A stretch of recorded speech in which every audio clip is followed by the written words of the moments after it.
जिंदगी में इफेक्टिव बनना चाहते हैं तो आदत नंबर 2 के मुताबिक अपनी लाइफ का एक गोल सेट करना बहुत ज़रूरी है। जब आपका गोल सेट हो जाएगा, आपका एक विज़न बन जाएगा, उसके बाद आदत नंबर 1 के मुताबिक आपको एक प्लानिंग करनी होगी अपने समय को, अपने वक्त को सही से यूटिलाइज करने के लिए। दिन के 24 घंटों को 2 पार्ट में डिवाइड करने के बाद आपके पास 12 घंटे बचते हैं और इन 12 घंटों का सही से इस्तेमाल करके आप अपनी लाइफ को बहुत ज़्यादा कामयाब और सक्सेसफुल बना सकते हैं।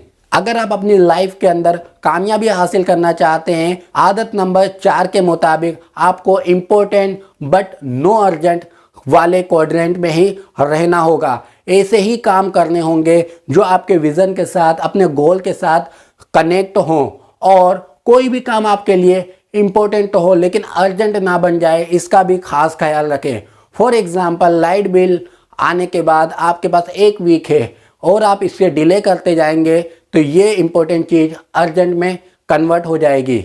इसलिए हमेशा जो काम इम्पोर्टेंट है उसे प्लानिंग के हिसाब से डिवाइड करें और उसे करते जाएं।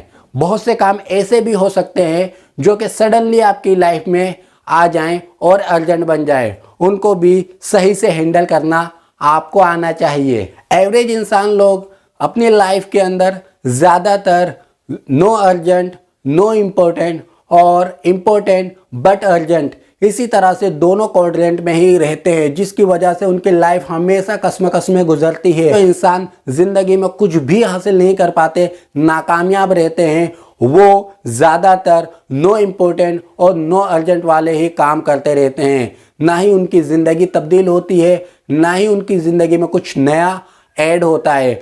और अगर आपको कामयाबी हासिल करनी है, ज़िंदगी के अंदर कुछ बनना है, अपनी ज़िंदगी में वो तमाम ख्वाब पूरे करने हैं जो आपने देखे हैं, वक्त के अंदर वो तमाम काम छोड़ देने होंगे जो आपको कामयाब होने से रोक रहे हैं और वही काम करने होंगे जो आपके मकसद के साथ अटैच हो, सिंक हो, जिनका सही इस्तेमाल आपको अपनी ज़िंदगी में कामयाब बना सके।